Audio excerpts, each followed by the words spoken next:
Alrighty, here we go. Super pumped up. What an awesome weekend. Kicked off with a real big win for my favorite high school football team on Friday night. It wasn't just a win, it was an absolute bludgeoning, which I'm very excited about because it was the rivalry, which on Friday night there was no rivalry involved. It was a bloodbath, and the good guys won, which is awesome. So that got me fired up. Had a great weekend. Got a lot of things done. The weather's nice. It's starting to maybe a little bit feel like fall. I went on a trail run yesterday. I was out in the woods, and, you could kind of smell the leaves just a little bit. I mean, another couple of weeks, I think we'll be, into fall, which I'm pretty pumped about. Fall's the best time of year. It's, I love football and cutting wood and not being fucking so hot out. That shit just drives me nuts. I don't give a shit about the climate change, global warming bullshit or whatever. But what I can tell you is that, man, when I was in college, this is 20 years ago, in the summer we'd have, 2-3 days that were high 80s, 90, high humidity. Very rare. I mean, they were so rare that we usually would take those days off of painting because it was too hard for the paint didn't adhere right, At least that's what we rationalized, right? But now it's like that's the whole summer. Like that's how it is all summer. Here we are in the middle of September, and that's what it was yesterday. It was in the low 80s. Stupid humidity, you know what I mean? It's going to be like that again here today. But anyway, I quit bitching about the weather. I'm not an old guy yet. Here's what I want to talk about. I had, this whole thing with the De-Evolution of Man podcast, and then coming back with, the women's perspective thing, and, the boy crisis by Dr. Warren Farrell. I went through that book and I pulled a ton of research, and as far as the main stuff, he and I were right on track. And like I said this earlier, you're never going to always agree with everything somebody says. So you find the stuff that's your common ground, and that's what you deal with. But I had a lot of feedback, positive and negative, on that. Like I told you, a big thing I got was from women talking about how men suck and all this shit. And again, that's not what I was trying to do with any of that stuff. But what I was getting from the guys is that, hey, man, I looked into this guy, Dr. Farrell, and he's not really a manly guy. Like, he's not. No, I know he's not. But his information, like I said, his academic stuff, that's all we talked about, we're on the same page. I'm a big believer that, let's go JFK, all right? I thought he was a great leader, if for no other reason than he had the entire American population behind him, or at least a lot of it, a big percentage of it. That's really what it takes to be a leader. You've got to have some kind of charisma. You got to have some ability to get people thinking and feeling with you. Ask not what your country can do, ask for what you can do for your country. People clapped at that. You imagine somebody saying that shit now? Stop worrying about how much money we're going to give you and how much free shit we're going to give you, and start thinking about how you can work harder to support your country. You imagine what would happen if somebody said that? Holy shit, the left would just explode. You want me to work? Fuck you. Anyway, my point is this. JFK, not a lot of people are going to argue that he was a bad leader. Not a real good husband, evidently. I mean, there's audio recordings of him, banging Marilyn Monroe, and who knows what else he did. I mean, there's a famous quote that his dad, Joe Kennedy, said to him, hey, just because you're married, don't think that means you can't have sex with anybody else. Like, I guess the old man, kind of taught him how to do that. But anyway, my point is this. Being good at your job, why can't that be its own thing? Why can't you just be good at your shit and not have somebody, but you about it? You know what I mean? Like, but he's not a... I thought like that about Trump. Like, I was doing some research the other day. I was like, I don't talk pro-Trump. I don't talk anti-Trump. But I looked into what he did. What happened? What was happening to our country while he was in office? And my God, unemployment rate was really low, and income was really high, and it was crazy the amount, the foreign relations stuff that he did. I mean, he made friends with North Korea, at least sorta. Nobody'd ever done that before. I mean, I can go on and on. I'm not going to try to make this a thing about him. My point is this: that being good at your job, why can't that be its own thing? Why do you have to bring somebody's other shit into it? Like, I have to believe that you're the perfect person in order for me to endorse you as a leader or as a president or whatever. Like, you have to be the perfect person, really? Like, I think about that with my teaching career. Yeah, dude, I was a pretty good teacher, you know. I was really good. Never had a negative review. Yeah, I did. Actually, I had one like my first year. Didn't know what I was doing. Of course, I had a negative review. Made me better. 10 years I did that. And then I got caught with marijuana possession, which in that profession, in the public eye, that makes me a bad teacher. You know? Like, doing your job is doing your job. Living your life is living your life. I like having some separation there. I never, as a teacher, lived more than or closer than about a half an hour from where I worked. I didn't want to live near where I worked. I wanted them to be two separate things. I go and I do my job, and then I come home and I live my life, and there's not a lot of crossover. I like it that way. You know, I always did. And again, I'm really going a roundabout way of telling you this. No, I don't agree with everything Dr. Warren Farrell says. Not even close. Matter of fact, him as a man, like his personal life that's a half an hour away from his job, I don't think I'd like that guy at all. I mean, maybe he's a nice dude. He'd be a good neighbor. I bet he'd keep his yard nice and shit like that, and the stuff that you need out of a neighbor. But I don't think that he and I would have beers and like be buddies. I just don't. We don't see shit the same way. And that's okay. If the guy's your neighbor, what else do you need out of him other than being a good neighbor? I don't give a shit outside of that. You know, I don't care what you're like for the most part within your home with your family. I don't care what you're like at your job. None of that shit affects me. I only give a fuck about what you're doing as my neighbor, you know? And so, like, again, JFK, Trump, I mean, these are just presidents, but look at your own boss. You know, I met a principal last week. Super nice guy. And from what I could gather by just being in the building, I think he does a pretty good job. And that's just all I give a fuck about with this dude. Like, are you good at what you're doing? Cool. I don't need to know what you're like on Tuesday nights. I don't need to know what, you did in your past. I don't, you see what I'm saying? There should be some, I guess, respectful, dignified separation there. And it seems to me that the people who dig into that shit are the ones that have, live in the proverbial glass house, right? So back to Farrell. His academic stuff is awesome. I got some great research from him, and I enjoyed every second of it. And I was like, holy shit, a lot of these things were like lights coming on that I always kind of thought about, but he did the research on it and proved the stuff, which made it awesome. However, there are some major things about him that I disagree with. Now, I'm going to share with you what those things are, but I don't want that you to take away from anything I said about his academic self earlier, okay? Because that stands alone. That's its own thing. All that research that I got from his book, The Boy Crisis, great research. It aligns with, what I'm doing here, and that's great. And that's all I need from him. That's all I need. This is a second thing, separate thing. One doesn't take away from the other, okay? Know that. I believe that's how the world should work. Do your job well, and the people that you work with or the people that you work for, that should be all they give a fuck about, right? Unfortunately, most loudmouth, bitchy motherfuckers don't see it that way. But anyway, so Farrell, here's the stuff. I mentioned this earlier that he was anti-gun and anti-firearms, which most pretty liberal people are.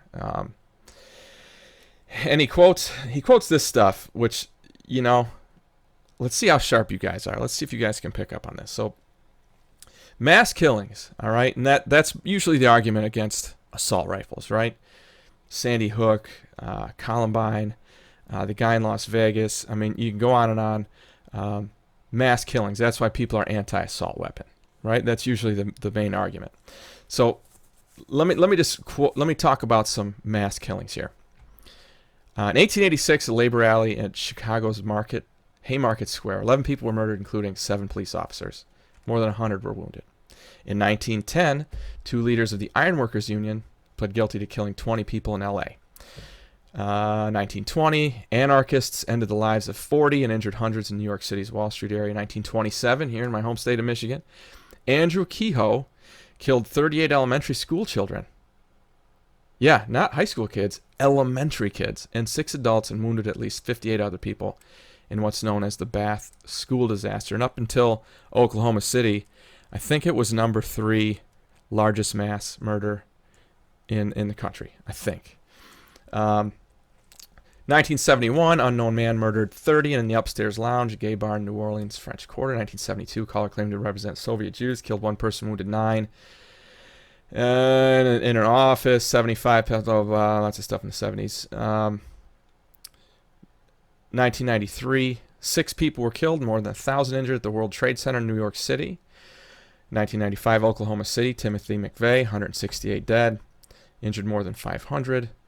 2001, nearly 3,000 people were killed by a terrorist in New York, Washington, Pennsylvania. 2013, the Boston Marathon. Mass killings. They've been around for, over 100 years. 140 that I'm going back, right? What was the first one? 1886? 130 years, right? And if you're pretty sharp, you figured out what all these mass murders have in common. Yeah, those were all bombings that I just talked about. Bombings kill so many more fucking people than assault weapons do. You know? And, guns are the problem. We gotta get rid of guns. Would have stopped 0 of these. And most of them you've heard about. How about 9/11? That wasn't gun violence. Not making light of that at all.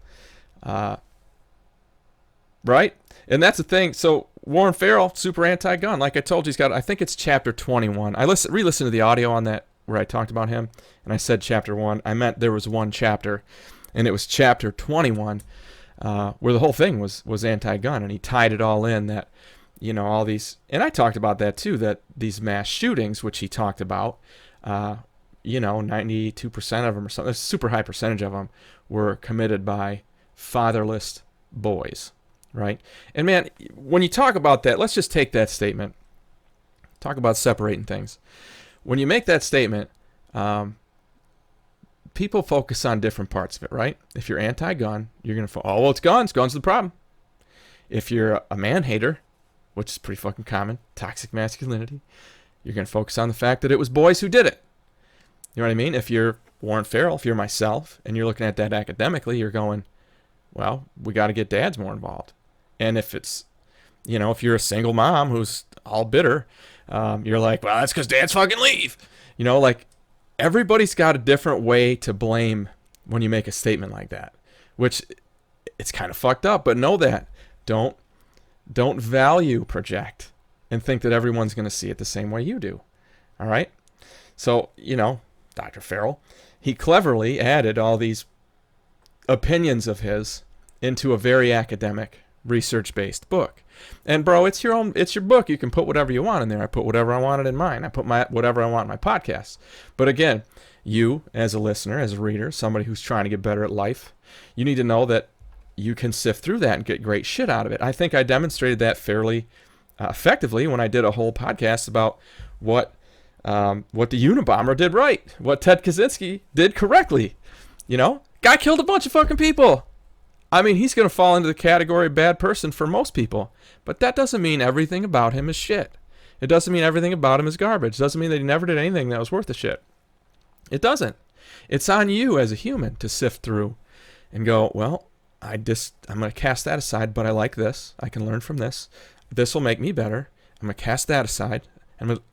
Don't you do that every day in your job when you have a boss who's telling you to do things? You're like, well, I disagree with that, but I'll do it anyway because I'm a good soldier. Or I am behind this, so I'll put a little more time into that. That's what it is to be a human, to think for yourself. To not just believe the fucking headlines. To not just fall into the fucking trap of, oh, he's a bad person. You know what? I said earlier that, in order to be a leader or a president or whatever, like, is it the Supreme Court justice thing where they go through that really, exhaustive drilling and research on your background and questioning, and you're going to find some shit, you know? And I said this earlier in a podcast fucking 4 months ago. You're never going to be perfect. All right? You're going to fucking make mistakes. And if you're not making mistakes, you're not fucking trying hard enough. And I don't mean trying hard enough to make mistakes. I mean, you're not taking enough risks, because that's where you get the gains. You know what I mean? Your life is a giant investment portfolio. Just take, some stuff you be real safe about it. Other stuff, let's take some fucking risks. Let's see where we can go. Let's roll the fucking dice. You can't have your entire retirement based on a 401k that's only growing at 6% a year or some shit. That's just a glorified savings account. Take some fucking risks. That's how your life should go. If you really want to get to the top, that's what you have to do. Now, I'm kind of getting off topic here, but with the guns thing, and I said this in an earlier podcast as well, that I'll tell you why I'm pro-gun. I wasn't raised a gun guy. My dad didn't have guns. I didn't hunt as a kid. I didn't really have any interest at all until I was over 30. And I had a neighbor who was the county sheriff, and happened to be the county sheriff. And I just liked him. I thought he was a good dude. And we got to talking, and he's like, hey, man, what about coming in and training with us a little bit with the police department? I'm like, man, that sounds fun. Do some hand-to-hand stuff, whatever. And he's a real mild-mannered guy. He's not in office anymore, so I can say his name, Sheriff Doug Harp. You were still are a role model to me. Great man, collegiate basketball player, excellent husband, excellent father, good dude, good friend of mine. And the things that he would say about firearms, just little comments that he made, just the way he lived his life. Hey, Travis, you're a good man. Why wouldn't you want to protect people around you? I'm going to, essentially by the end, it was this. Now that I've taught you how to do this stuff correctly, it's your responsibility to use this knowledge that I gave you to protect other people around you. Because most people are afraid of guns. Most people think that, when you watch a movie, as soon as that gun comes out, oh, that's a bad guy. The music changes and shit. That's what the world tells us. And that, everything's all over the TV about. They never put it on TV where the CPL holder stopped a woman from getting raped. And I guarantee you that happens 100 times for every time some gangster with a gun in Chicago shoots somebody who wasn't armed, because the law says that good guys can't have guns in Chicago. You know what I mean? Anyway, that changed my view on it. So once I saw it that way, hey, this gun isn't for me. It's not to be cool. It's to protect the people around me, because I've been lucky enough to have this education.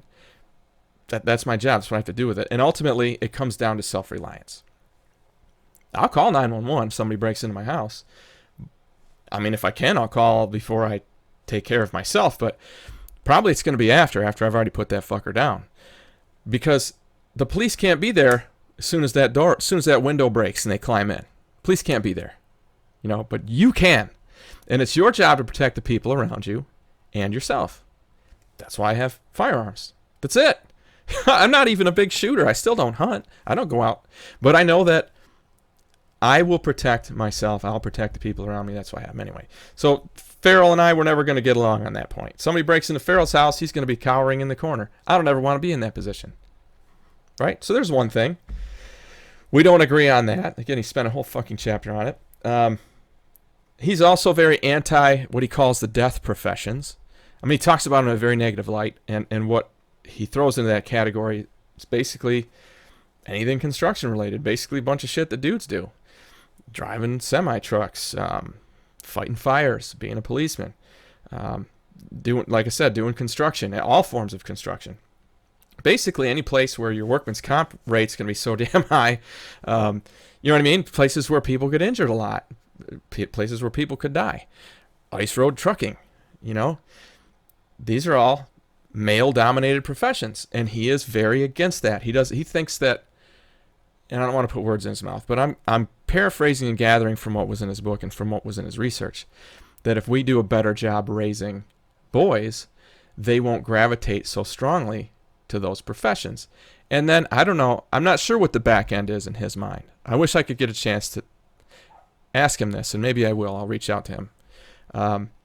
Is the outcome that you're looking for to have a 50-50 split of men and women doing those jobs? I can think of some reasons why that won't happen. Are you trying to get it to where men just choose not to, or they're doing other things? I mean, he talks about, the outcome being the thing that he wants men to gravitate towards is to be the hero father. That's the way to kind of scratch these itches that men have built into them, and that's, I want recognition, I want praise, I seek a place to test my mettle and see how good I can be. I seek that challenge. These are things that are built into men, and I've said many times they need to be fed. And thankfully, there are these death professions where men can go and do these things, see how strong they are, see how tough they are, see how much they can build in a certain amount of time, see how great they can make it look, have some sense of value in what you're doing. And I say thankfully because who else is going to do it? You know what I mean? It's not going to get done. It's not going to get done. Talk to anybody. Talk to your neighbor. Talk to the person sitting next to you right now. Talk to somebody at work and say, how easy is it to find a good contractor to work on your house or a good mechanic shop to work on your car? Nobody's going to say, oh my God, it's easy. Dime a dozen. Nobody's going to say that, okay? Because there aren't that many out there that are really good, all right? So thankfully there are people who are wanting to do it, and it just happens to be men, and that's that. It's okay. You know what I mean? Nobody's saying, well, we got to get women to quit, going into these, no risk professions. Nobody's saying that, So the death professions, he blows my mind with that. I don't know if you guys know this, but what I do to actually make money is I'm a recruiter. Okay, my job all day is to talk to people on the phone and connect them with employers. I get people jobs, and I specifically work in the construction field. That's what I do. And I can tell you this, that in my almost 7 years I've been doing this, I've placed exactly 2 women in the construction field. One was a carpenter, and she lasted about 3 months, which was pretty good because it was a commercial job. And the other one was a front office girl. That's it. It's other than that, it's 100%, and that's out of in those years I probably placed 350 people, so it's less than 1% are women. I don't think that's a coincidence, and I don't think that has anything to do with how we're raising people. I think that's men just gravitate that way. Why is that a fucking problem, bro? Why is that a problem? Who gives a shit? It's got to get done. I think about my buddy's sister. Posted this comment somewhere, and it said something about how at that point in her life, and it was when she was in college, she eschewed the patriarchy. My first thought was this, do you mean the patriarchy that, built the building that you were in when you took that picture? The one that invented the camera that took the picture of you? The one that created the internet that you posted this shit on? The one who not only created the school but built the buildings at the college that you were currently attending? Which part of the patriarchy are you saying is no good? Because you are rooted into every fucking ounce of it. Just because you want to say online that you don't like men, fuck. If you're gonna go all in, which would mean you're living in a teepee that you probably didn't build yourself, with no internet, no phone, no pictures, right? Men do great shit. That's bottom line. Doesn't mean women don't. All right? That's what I'm telling you, Dr. Warren Farrell. Okay? Men do great shit, and just because it happens to be manly shit doesn't make it bad. So stop saying that it is, bro. I mean, because you spent 30 years of your life with the biggest feminist group in the U.S. Dude, I know that impacted you. Whatever. Those are the choices you made. Enjoy. Doesn't mean we have to make those same choices. Now, here's one that is near and dear to my heart. He's also very anti-contact sports, because he says that same reason that men are getting into, football, wrestling, all these things where there's physical contact, boxing, MMA, because they're seeking praise. Because anyway, he's anti that stuff. And I will tell you this. The whole book, The Boy Crisis, is about how we need to do a better job of raising boys to be men. Okay? And Dr. Warren Farrell, you are an older man. You're probably 60. and your testosterone levels are lower. And I see this across the board. Like you can hear some of the quotes that like Schwarzenegger says now. Schwarzenegger, who was fucking chiseled out of granite, right? The Austrian oak, they called him. Now is pulling back on all the manly shit he used to do because he's fucking old, so he doesn't have the testosterone ripping through him. I talked with Jack Donovan about that. I made it, the quotes that are in my book, I compare Jack Donovan to, I can't remember his name. Yeah, I do. The coach from this book, Season of Life. I can't remember what the name of the coach was in there, but anyway, I compared their two quotes to each other, kind of compared and contrasted them, and I sent it to Jack, and he's like, "Yeah, this is pretty common. Like that guy, the older guy, they get old and then they just soften out, like they kind of wussify, and that's going to happen to me too. It's going to happen to all of us, but that doesn't mean that that's the leading edge, thinking on masculinity. It doesn't. Anyway, so dude, you're older. I don't know. And man, you spent your youth with a bunch of feminists. I can't imagine that shit. That must have been fucking awful. But hey, man, that's what you did. That's fine. Do it. I'm not going to tell you shouldn't. But don't tell us that we should not either. So him being anti-football, obviously that drives me nuts. I've got a whole chapter in my book, the one where I quote. God, I got to get his fucking name. This is going to drive me nuts. Let's pull up fucking my book. I can find it in there. Which chapter was volunteering? I think it's like 7, right? Not 6. 7's workout. My motive project. Finish your list. Maybe I fucking missed it. Oh, there it is. I have a fucking table of contents. How about I just look at that? Chapter 9. Okay. Chapter 9, volunteer. There it is. Joe Ehrman is his name. I compare and contrast those. And that whole chapter on volunteering, I just talk about football. That's all I talk about. And football is just, that's where I volunteer. And why I volunteer there, and I say that very clearly in the book, is because it's my belief that we've got to do a better job of turning boys into men. It's the same shit that fucking Farrell says in his book. I mean, it's fundamental to my core that this is a thing that we need to do. And I choose to use football to do it. Now, there just isn't, I don't think there's a lesson that you can learn about life that you can't use football to teach. That's all it is. Football is just a vehicle to teach about fucking life. That's how I see it. Now, there are probably guys that I coached with who would disagree. And what they would lean towards is the more academic side of it. Matter of fact, I had an interaction with one of the coaches the other day, and I said, I was talking about a kid who is now a senior, and he played a fucking awesome on Friday night. I'm super stoked about him because he played for me as a sophomore, and I helped to develop him. I made an impact on him and moved him along his path. And I said that, like, I was like, I built that kid, man. I helped him, I was really excited. I was just fucking talking about it, and I could tell by the look on the kid's face that, it was the coach's son that I was talking to. He was like, fuck you didn't do anything. And I'm like, and I didn't say this to him, but what I should have said was this. The coach's son, who's in his early 20s, he's a college football player, he probably knows more about football than I do. He probably does, but what he'll never know as much about is how to develop people, how to develop boys into men. That's what I do. That's what I'm good at. And that's why I was in the position I was in, was to do that. And with that kid, he came to me not starting, not really having a place, not having any purpose, just kind of playing football to play football. I don't know. I don't want to put words into his mouth either, this young man, this linebacker. But he came to me one day and said, hey, what do I need to do to be a real contributor here? And I gave him a couple of things he needed to do.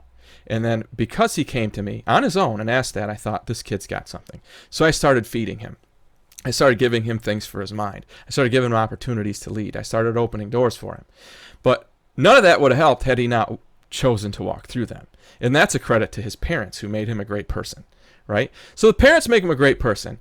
I give him an opportunity. He steps into it, wears it like a stud. And now he gets to varsity football, and he's awesome. He's a great player. And what the son of the coach was trying to say was that you didn't teach him anything about football. Maybe not.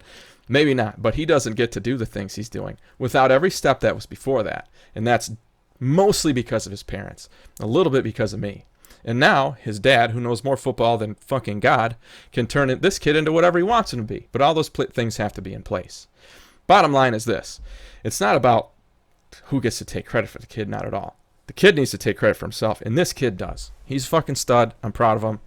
I hope I stay in contact with him for the rest of his life. But the idea is this. Football is that tool. Football specifically, and I think wrestling can as well. I had a conversation with a guy who was University of Michigan wrestler, that's a big deal. He was a captain. A good friend, a guy that I'm lucky to call a good friend. And we had that conversation as well. We've had that conversation a few times about what these sports do to develop manliness, develop manhood, develop adulthood. There's, recognize an opportunity when it's there. Learn what discipline is. Discipline is doing shit that you don't want to do or that it's uncomfortable because it's going to make you better. Learn how to deal with a locker room environment because that's fucking any job you're ever going to have, especially if it's male dominated. Learn how to take criticism. Learn how to take advice. Learn how to stay calm when there's a lot of fucking tension going on. If it's a 3rd and long and we got to have it, there's a lot of pressure there. You got loud noises going on around you. Learn how to perform when there's a lot of shit swirling around your head. All of these are adult fucking lessons. How you get better as an adult. And we use football to teach it. Yeah, there's some risk. Yeah, some risk. Name a thing that's worth a shit that's not risky. You have a better chance of fucking dying in a car accident than you'd have of dying on a football field. That's just the bottom line. Everybody drives. You know what I mean? Everybody drives. You got a way better chance of dying of obesity and type 2 diabetes than you have of dying of fucking COVID-19. Let's throw heart disease in there too. But everybody's scared of fucking COVID-19. Nobody's scared of going to fucking McDonald's though. You know what I mean? It's just, sometimes this shit doesn't make sense, Dr. Farrell. So I fucking disagree with you. Football is badass because it teaches boys to be fucking men, and that's what you're trying to do. So I encourage you to look at that again. And I think if you were a little more self-reliant and less willing to fall back into the comfortable womb of society, you would probably be less anti-gun as well. And as far as the death professions, again, man, we don't do it. Who's going to do it? That's the bottom line. Who's going to do it? Who is going to fucking do it? It needs to get done. You going to build some robots? Well, now you be bitching because it's only guys building the robots. You know what I mean? I don't know. A lot of shit here. Yeah. A few kind of main points. Just because somebody does a thing you don't do doesn't mean everything about them gets tossed on the fucking burn pile. Okay? So know that about people. Everybody makes mistakes. Everybody fucks up. I do. I talk about it all the time. And all that shit has made me better. And you have to hope that other people are going to handle their mistakes the same way. And hope that they're making the mistakes for the same reasons. And that's to try to take some chances and move ahead and get better. Hopefully. There's that. So know that about your leaders for sure. Football's fucking sweet. Guns are, I think, at this point, you're going to make it illegal for bad guys to have guns. Oh, you already did. So, probably better arm the good guys. That's just how it is. You're going to sit back going, you shouldn't have those. Boom, boom, boom. You get dropped. You know what I mean? Should's got no place in that environment. You're protecting lives. And then, the death professions, come on. I just don't see that becoming female dominated anytime soon. That's just my gut and also my very academic experience with the hiring that I do. And, again, people can look at that statement 1,000 ways. Oh, you're sexist. You won't hire women. They don't even fucking apply. Women don't apply. You know when women apply for jobs? They apply for the jobs that I post that say project manager. And then I get in there and they've got a bunch of experience running a retail shop or some shit. Like, they just didn't read the job description. You know what I mean? Project manager is something totally different in construction. Anyway, my name is Travis Neville. I wrote this book. It's called The Jossman Method. You can get it on Amazon. You can get it on Audible. You can get it at good bookstores and bad ones alike. Pretty fiery today, but I hope that in some way this information I shared helps you to get your shit together. Have a great week.